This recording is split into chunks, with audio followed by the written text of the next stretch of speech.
No!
Okay, sorry. Don't be so weird.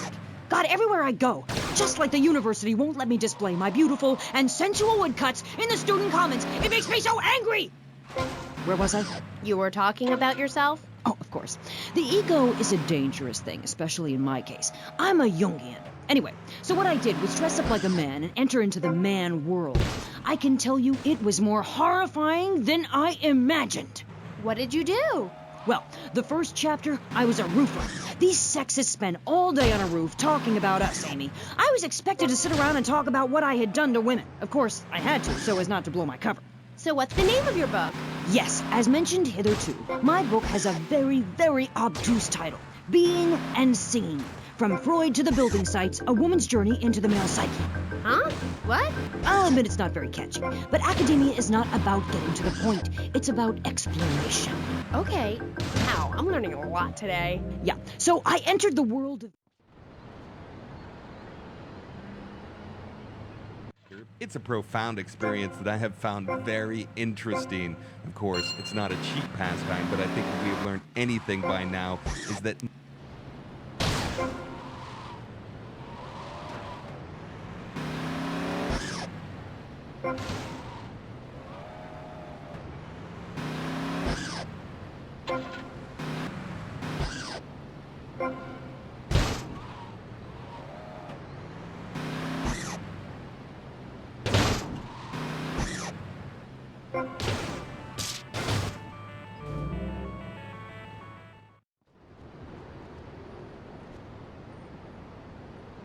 Along by the seduction.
Corazón.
Me tengo que calmar porque me estoy excitando otra vez.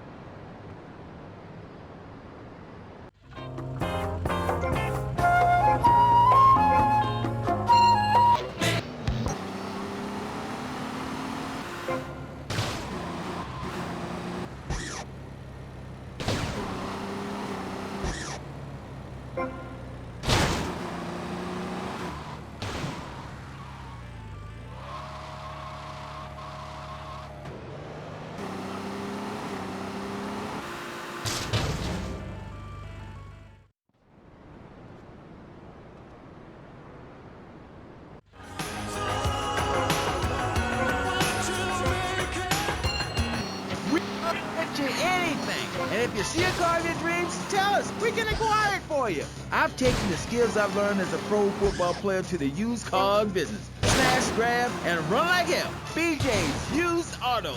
I'm tackling low prices with hot cars. If for some reason you'd like to speak to Michaela Crapper, just give her a call on K-Chat. Who's on the line? Michaela, hi. Hey, sister. I'm wearing trousers. I haven't shaved or waxed in 9 months. I left my broken-hearted husband and baby behind. Now I'm living in a commune with a series of life partners, having quite simple, amazing experiences. I got my inspiration from a lecture you gave last year. Thank you so much. You taught me a lot. Yes, good stuff. But ask yourself, are you doing enough? It sounds to me like you're living a lie. Your life is still very man-centric. You're still justifying yourself by the I am not, rather than the I am principle. I mean, really. You might as well make his bed and clean his litter tray, for God's sake. It's half-hearted fools like you who give feminism a bad name. But I even attacked my brother with a bread knife. You show pony, prom queen, cheerleader, skirt wearer. You see, Amy, that's the thing about people. They're so half-hearted. Pickin'. As I bet she likes to be known, is really a self-hater, a failure in the man's world. Yeah, why, I bet she's never even attacked a man with a vat of boiling oil. But she said she tried to kill her brother. Don't argue with me. I write books. Okay. Next caller. Michaela, I'm a huge fan. Are you? Yes, you've really changed my life. Before I heard you speak a couple of times, I was getting into the feminist movement, but in sort of a silly way. Really? Yeah, you know, burning my bra, beating a policeman, shooting my dad and stuff. Just playing around, you know. I didn't really understand the feelings I was having. Ah, I know the wearisome trouble of the half-hearted. Then, after listening...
Especially true of hamsters. It's about putting the family first. That's really important to me, and where a lot of my morality comes from. And if you don't like it, find your own husband and stay away from mine, okay?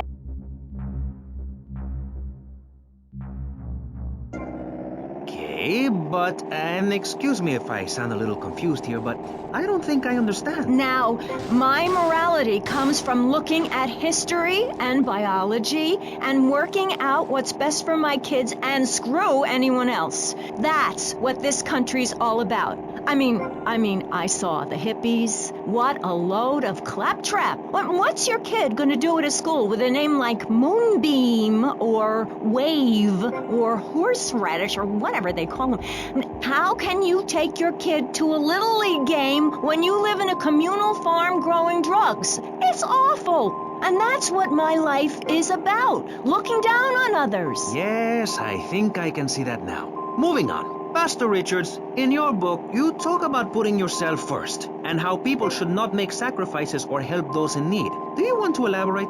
Oh, that's right. People need to learn how to take care of themselves and not depend on others. If you read chapter 45 of my book, I talk about how being selfish is a virtue. The best thing you can do for someone that needs help is to tell them to help themselves. That builds moral character. Morality, Maurice. There's not much left in this city. Every time a culture has taken on the doctrine of helping your fellow man, we get thrown into the dark ages. Look at Russia. They keep trying to help each other out, extend a hand to a neighbor, and guess what? Every 10 years, someone's invading, burning down their homes, and taking their toilet paper. Napoleon, Stalin, Attila the Hun, all of them. After you read my book, you will understand. I may have been born in the sea, but I'm no dummy.